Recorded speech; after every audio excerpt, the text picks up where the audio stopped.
just like Mark Zuckerberg, he did not build Facebook overnight. And his original idea of Facebook wasn't even the Facebook today. So you just have to do it and evolve along the way. It's not that you don't think, but if you think too much, your hair will drop. So just do it.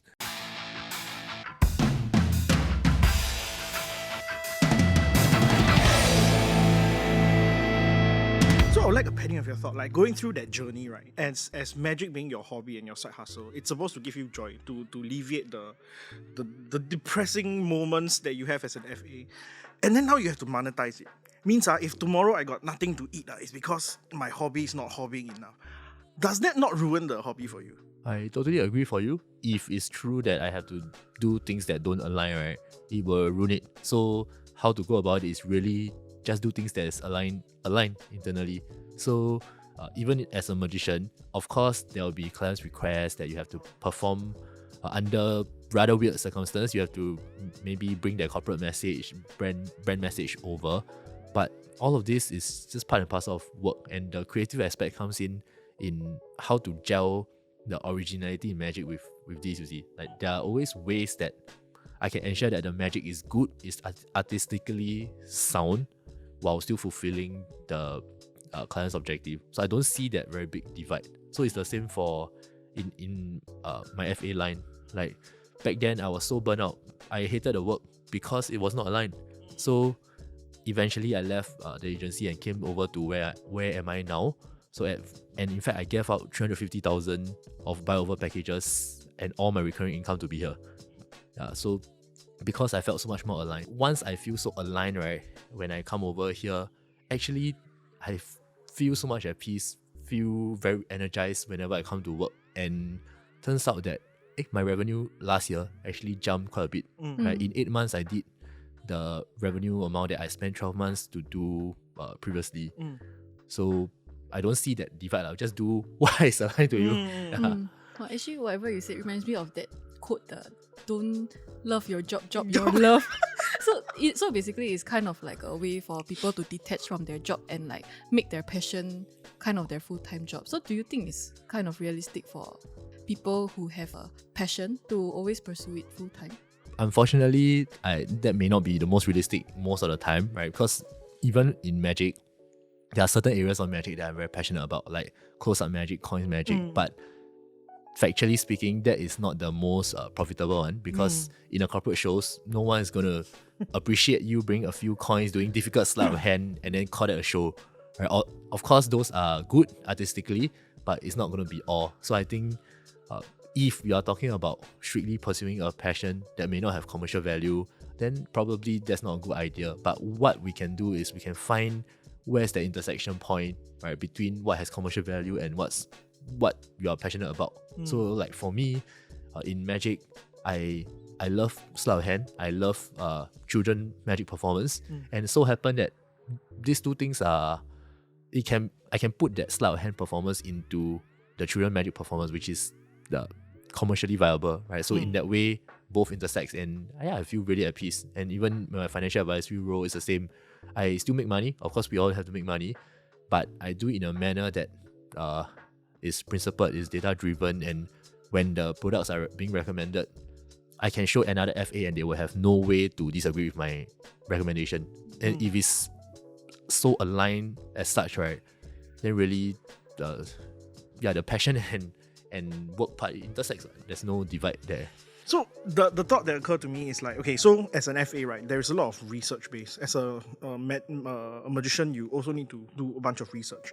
And it gets to a point of time where there are certain things that you are convinced will be good and the clientele or the audience will not get, right? And then the problem now is you can improve as a person or you can stagnate as a hobbyist and do whatever the people want. If let's say that's the only way going forward, would you still keep magic as a hobby? Because there are a lot of people who know, right, that my passion, I can just do whatever trendy, not what I want, and I would sustain it, right? Will you still keep that as a side hustle, or will you rather just take it out and I will just pursue it as a hobby? If that is the case, then I think for me, I'll pursue it as more of a hobby. But at least for now, as I'm starting to build out my career, I will still keep it first, more for financial reasons. Because I think the fact that having this side hustle, right, give me a lot more autonomy, right? without this sustainable income generated from as a magician, honestly speaking, I will not have the courage to give out 350,000 and all recurring income to come over. So yeah, for practical reasons now, I think I will keep it regardless because we all need a job, right? But yeah, moving forward as my FA business becomes more and more stable and grows bigger, I think I will have more autonomy and choice to choose passion. So now that you're marinated in the lifestyle of side hustling and going through it, really going through a ringer of having your main income be like absolutely devastated, having to rely on the side, right? Do you think it's a good way of living? Because now the culture is very prevalent, right? A lot of people don't understand why they need a side hustle. They just think, people side hustle, I got money. Money must be good, so I'm doing it. And they don't know the sacrifice it takes to go through on this journey. Do you think, if let's say you were to go back to your younger self, right, that you'll be like, no, side hustle confirm good? And what kind of like goodness will you explain to the kid that is worth doing? I think side hustle is definitely worth doing. For a simple reason, we don't put all eggs in one basket. Right. Should one thing not go well, right, especially if you're in a high paying job, should there be a restructuring, you are the first to go, right? So should one thing not do well, you have the other as a backup. And this gives you a lot of autonomy and choice to do things that's aligned to your faith, your principles and values, rather than having to sell your soul for a livelihood, right? Because for what value is there if you win the whole world but you lose your soul? And I have enough friends who accidentally built a business through their side hustle. So why not just experiment and try? Because an idea is always an idea and is of no value unless it's executed. But after you execute something, then you realize the problems along the way and you will evolve, and from there you might have more ideas and eventually accidentally build a business like a lot of my friends. So does that mean you have to surround yourself with like hustle culture people also? Because like I feel like if you hustle, right, then you're gonna sacrifice something like what you said, sleep. Other things that people sacrifice are social encounters, right? To the ability to build networks, which is very important if you really want to hustle even harder in the future. So do you think that you were capable of doing the side hustle successfully because your friends have also accidentally side hustled successfully? And if let's say I don't have this kind of friends, means I cannot side hustle. If not, people are gonna shun me. What do you think about that? I think you are the average of the 5 people you surround yourself with. So naturally, I think the people around actually had a lot of influence over me. So as a magician, I grew up with a lot of entrepreneurs. Actually, a lot of magicians, right, turn out to be really huge entrepreneurs. I won't name who, you can Google about them in Singapore. And there are people who own hotels, build event companies, and from nothing, right, now they build multi-million empires, and it's not just one of them. So naturally, this natural exposure helped me see that really it's possible to do the side hustle. But of course, I still need to rest. Don't lose too much sleep because of it. But then should this desire to want to have a side hustle come from a motivation of like, oh, I want to earn more money? Or is it more of like, okay, I have this hobby, I can monetize it? Or maybe like, oh, this opportunity came my way, then I should just take it because opportunities come and go? Yeah, I think it's more of for me, it's definitely more of the opportunities. But if opportunities are here, take it first, right? And the motivation to create should not be money, because money is just a byproduct of having a valuable product or service. Money will follow when you are valuable.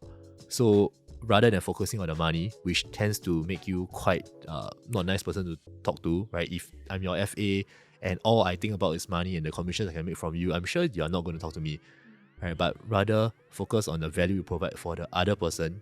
Naturally, money will flow your way. Then also building on what Ian said, like when you surround yourself with people that have their own side hustles and make all these empires and stuff, then how do you know whether your motivation to have another side hustle is because of like FOMO, like fear of missing out? I don't know, but as long as it works, it's fine. So just do it lah. Just do it. I think the problem with most humans and even a lot of younger advisors, I mean, I'm still young, but younger advisors of 1 to 2 years, right? A lot of problem with them is that they think too much, do too little. If just like Mark Zuckerberg, he did not build Facebook overnight, and his original idea of Facebook wasn't even the Facebook today. Yep. So you just have to do it and evolve along the way. if it's not that you don't think, but if you think too much, your hair will drop. So just do it. So I got another hot take, right? If let's say you are given a chance to have 2 side hustles and then just no mainline, right? Being both are equal, but both are equally like magic based, gig based, and stuff like that. Would that still be like a viable pursuing thing that you want to try? Because a lot of people are presented with, let's say, okay, like if you're pretty and you're nice or you're handsome, you get multiple opportunities. But if you FOMO, everything also chase, eventually you must have none. So what is better? One stable, one side hustle, or as many side hustles as you can get? Because eventually the money will equal out the same. It will equal out the same at the start, but probably not in the long term. Because if you are doing too many things, right, probably you can't put in enough effort for things to compound. What we want is things that can compound so that the same effort produce way larger than proportionate results 10 years down the road. Right? So I think it all comes down to, just like in investing, is the idea of diversification. If you over diversify, you don't get good returns, and you're probably wasting out on a lot of your effort. But if you don't diversify, it's too risky that if that pot fails, then you're screwed. Right? So when you have side hustles, I think it's good that 2 side hustles is in different basket. And end of the day, it's an iterative process. You can have 2 or 3 side hustles. If you see that one of it is producing, what you're doing in that side hustle is producing more income, then you can just double down on it and replicate it. Right? So then you just keep repeating this process. But I guess the second scenario feels like a freelancer, right? You just keep doing like gig per gig by gig, like side hustle. Then, so I guess it's also quite sustainable if you have like a few side hustles that are quite successful. It's definitely sustainable. Just that, how scalable is it? But I think a lot of Singaporeans do this where it's like, if government give me 500 credit, I want 1,000, Like, so if I get one side hustle, I want to get many side hustles. Like, I feel like from where you come from, you definitely would have opportunities, like if you are surrounded by friends who are also like entrepreneurs, right? So what made you stop at one? Like, just, okay, it's magic's my hobby and that's the only side hustle I'm engaging with. Because you do have 2 of the most flexible types of hustles, right? That means you can manage your time like a uni student. So what made you be like, good enough? Money? Simply Time? because I don't have enough time. Yeah. Okay. If let's say it was more lucrative, third side hustle, right?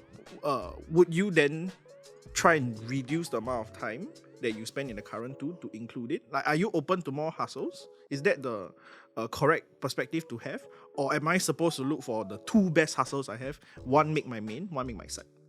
Definite no.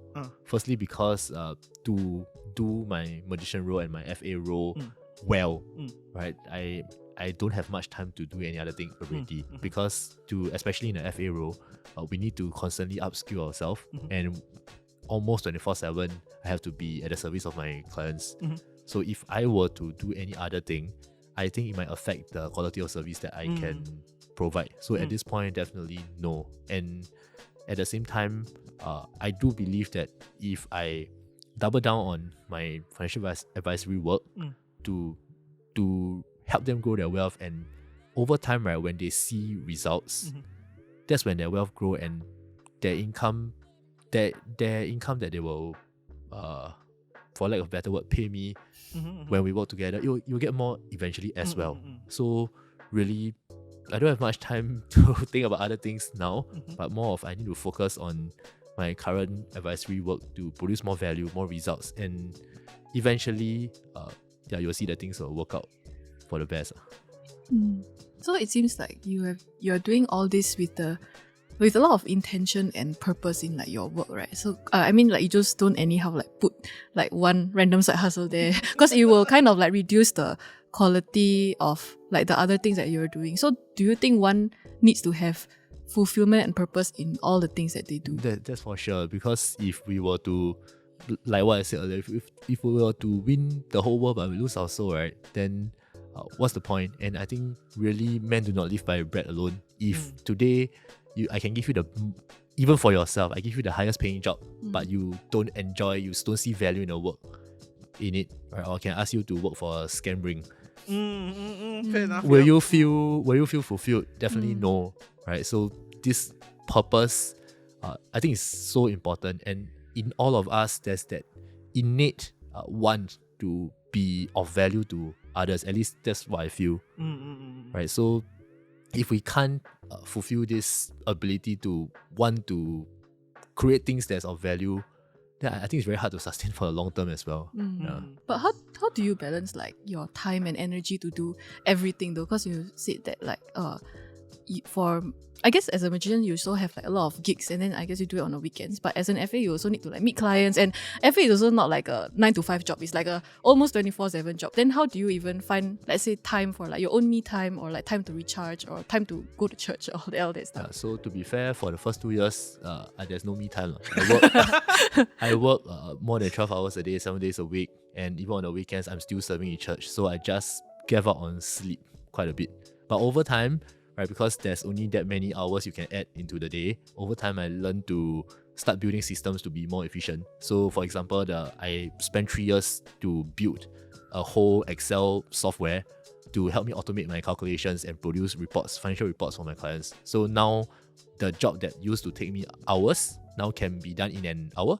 So that really cuts down the time. And of course, as I grow in business, I start to hire admin staff to outsource some of the work. So right now it's actually quite okay on my part. On the weekends, I do magic, I meet clients if necessary, but most of them, maybe I'm lucky, they tend to want to meet me on the weekdays only.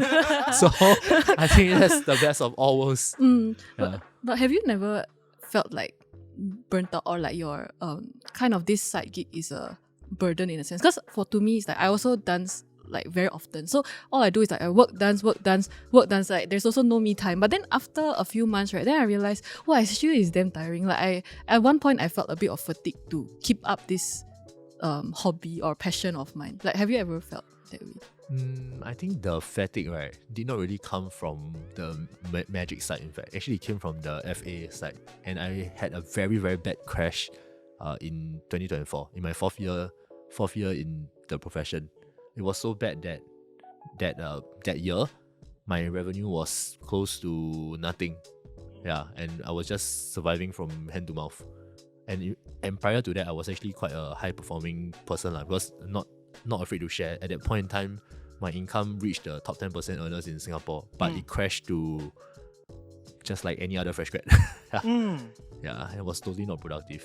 But the crash actually came from the FA business, because back then in my ex-agency, I shall not name who, right? But we were not in a very good shape, so we were under a lot of pressure to sell, right? But personally, I just couldn't handle the fact that now the purpose of doing this business is meant to make money, make revenue for the company rather than helping my clients. So there was a very big disconnect.